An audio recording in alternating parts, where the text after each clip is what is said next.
আসসালামু আলাইকুম। এটা হচ্ছে ডিসি সার্কিট টাইপ। আমরা টেসলা ভলিউম 1 এর 4th এডিশন করতেছি। এটা 10ম অধ্যায়। অধ্যায়টার নাম অ্যামিটার, ভোল্টমিটার এবং ওয়াটমিটার। এটা হচ্ছে প্র্যাকটিস 05।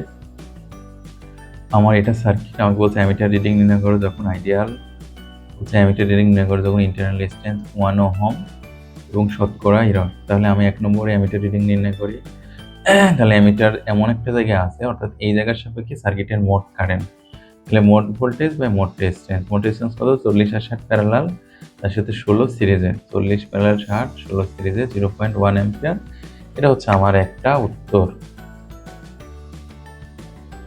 এখন বলছে যে অ্যামিটার রিডিং নির্ণয় করবে ইন্টারনাল রেজিস্ট্যান্স 1 ওহম, তার মানে অ্যামিটারের ইন্টারনাল রেজিস্ট্যান্স বলবে অ্যামিটারের সাথে সিরিজে। তাহলে অ্যামিটারের রেজিস্ট্যান্স কত হবে? তাও অ্যামিটার এমন একটা জায়গায় মোট কারেন্ট। তাহলে আর কিছুই না, শুধুমাত্র 1 ওহম যুক্ত হবে এই 16 এর সাথে। তাহলে আমার অ্যামিটারের পাঠ আসবে 0.0975 অ্যাম্পিয়ার, অর্থাৎ মোট ভোল্টেজ এত, মোট রেজিস্ট্যান্স 40-60 প্যারালাল, তার সাথে 16 সিরিজ, আর এবং এই অ্যামিটারের ইন্টারনাল রেজিস্ট্যান্স 1 সেও সিরিজ। তাহলে আমার রেজাল্ট আসে 0.0975 অ্যাম্পিয়ার। এখন আমার বলছে শতকরা ত্রুটি। শতকরা ত্রুটি আমরা জানি Im minus Im prime by Im গুণ 100। তাহলে এই মানগুলো বসালে আমরা পাই 2.5%। এই সার্কিটে ইরর দেখাবে, অর্থাৎ রেজাল্ট কম দেখাবে, লস, প্রতিষ্ঠানের লস।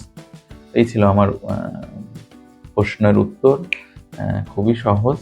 আমরা যারা ইতিপূর্বে প্রথম থেকে করে আসছি খুবই সহজেই বুঝতে পারছি, আশা করা যায়। ঠিক আছে, থ্যাংক ইউ সবাইকে। আসসালামু আলাইকুম।